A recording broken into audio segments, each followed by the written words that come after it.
नमस्कार दोस्तों, स्वागत है आपका डर की दास्तान में। यहाँ सुनाई जाती हैं वो कहानियाँ जो नींद उड़ा दें, दिल की धड़कनें तेज कर दें और अंधेरे को और भी खौफनाक बना दें। कहीं ये कहानियाँ सच हैं या सिर्फ कल्पना, ये तय करना आपके बस में नहीं। तो अगर हिम्मत है तो आइए सुनते हैं आज की डर की दास्तान। ये कहानी उन 4 दोस्तों की है जिसके साथ कुछ ऐसी घटना घटी कि जिससे उनका पूरा जीवन ही बदल गया। आइए जानते हैं कि ऐसा क्या हुआ था। मुंबई शहर की रहने वाली प्रिया शर्मा अपने दोस्तों के साथ रवि, साहिल और विजय के साथ शिमला जाने का प्लान बनाया। वो सब शिमला जाने के लिए बस में बैठ गए। कुछ ही देर में प्रिया सो गई। अचानक प्रिया की नींद खुल गई तो उसने देखा कि बस में कोई नहीं था। बस का ड्राइवर भी नहीं था। बस अपने आप ही चल रही थी। उसके सारे दोस्त भी बस में नहीं थे। ये सब देखकर डर के मारे प्रिया जोर जोर से चिल्लाने लगी। अचानक उसे लगा कि कोई उसके पीछे खड़ा है। जब उसने पीछे मुड़कर देखा तो वहाँ एक स्त्री बैठी हुई थी। उस स्त्री का चेहरा जला हुआ था। ऐसा लग रहा था कि किसी ने उसके चेहरे पर एसिड फेंका हो। ऐसा भयंकर चेहरा देखकर प्रिया ने चिल्लाना शुरू कर दिया, बचाओ बचाओ बचाओ।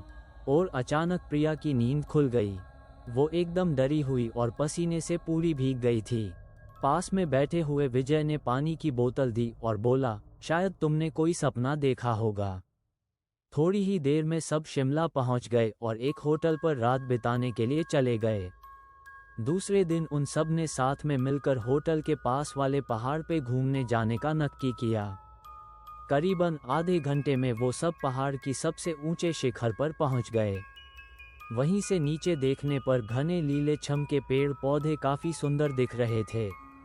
अचानक साहिल चौंक गया और बोला, नीचे देखो कोई खड़ा है, लगता है कोई स्त्री है। विजय और रवि भी देखने लगे लेकिन उन्हें कोई दिख नहीं रहा था और बोले, तू पागल हो गया है क्या? इस घने जंगल में कोई स्त्री कैसे आ सकती है? तुम्हें शायद कोई भ्रम हुआ होगा। उसके बाद वो सब एक खुली जगह पर चले गए। रात होने वाली ही थी, इसलिए उन सब ने पहाड़ पर ही रुकने का निर्णय किया।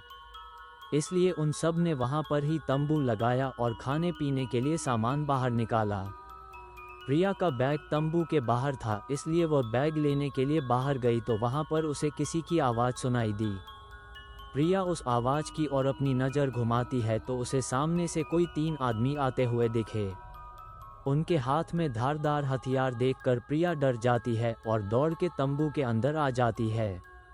उसने अपने दोस्तों से भी यह बात कही लेकिन कोई उसकी बातों पर विश्वास नहीं कर रहा था। प्रिया चिल्लाकर बोली, आप सब पागल हो गए हो क्या? कोई भी मेरी बातों पर भरोसा नहीं कर रहा है। चलो मेरे साथ बाहर, मैं आपको बताती हूँ। वो सभी बाहर आके शिखर की चोटी से नीचे देखने लगते हैं। उतने में ही उन सभी को लगता है कि कोई 3 लोग उनकी ओर बढ़ रहे हैं। ये सब देखकर वो सभी डर जाते हैं और तुरंत ही अपना अपना सामान समेटने लगते हैं और बड़े से पत्थर के पीछे जाके छुप जाते हैं। थोड़ी ही देर में वो सब ऊपर आ जाते हैं। प्रिया देख रही थी कि उनके हाथ, पैर और सिर आम आदमी के जैसे बिल्कुल भी नहीं थे। वो सब एक जगह पे बैठ जाते हैं और कुछ तांत्रिक विद्या शुरू करते हैं। उनमें से एक आदमी अपनी हाथों की उंगली को काट देता है, लेकिन अंधेरे की वजह से उन्हें कुछ भी ठीक से दिखाई नहीं देता है। अचानक उन चारों ने देखा कि एक औरत उन आदमियों के बीच में आके लेट जाती है। कोई नहीं जानता कि आखिर वो औरत वहां पहुंची कैसे।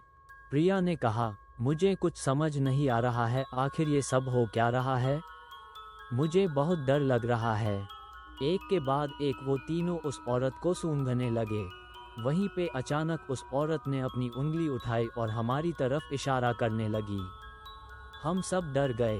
वो तीनों उस औरत को छोड़कर हमारी ओर बढ़ने लगे। हम सब पहाड़ी से नीचे होटल की ओर दौड़ने लगे। हमारी आवाज़ सुनकर वो तीनों हमारी ओर दौड़ने लगे। प्रिया और साहिल सबसे आगे थे और विजय और रवि उनके पीछे दौड़ रहे थे। प्रिया और साहिल होटल तक पहुंच गए लेकिन रवि और विजय का कोई पता नहीं चल रहा था। हमने होटल वालों से उसके बारे में सभी बातें बताई तो उन लोगों ने कहा कि उस पहाड़ पे कोई नहीं जाता है, वो पहाड़ शार्पित है, जो भी वहाँ जाता है वो कभी वापस नहीं आता है। आपकी किस्मत अच्छी थी कि आप अभी जिंदा है। लेकिन हमारे दोस्त रवि और विजय कभी भी वापस लौट के नहीं आए।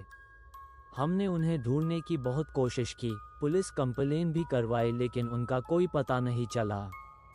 दोस्तों, अगर आपको हमारी यह कहानी शिमला के शार्पित पहाड़ पसंद आए हो तो कमेंट करके ज़रूर बताना। हमारी और भी कहानियाँ सुनने के लिए हमारे YouTube चैनल डर की दास्तान को सब्सक्राइब कर लीजिए। अलविदा दोस्तों, मिलते हैं दोस्तों एक और नई और सच्ची डर की दास्तान के साथ।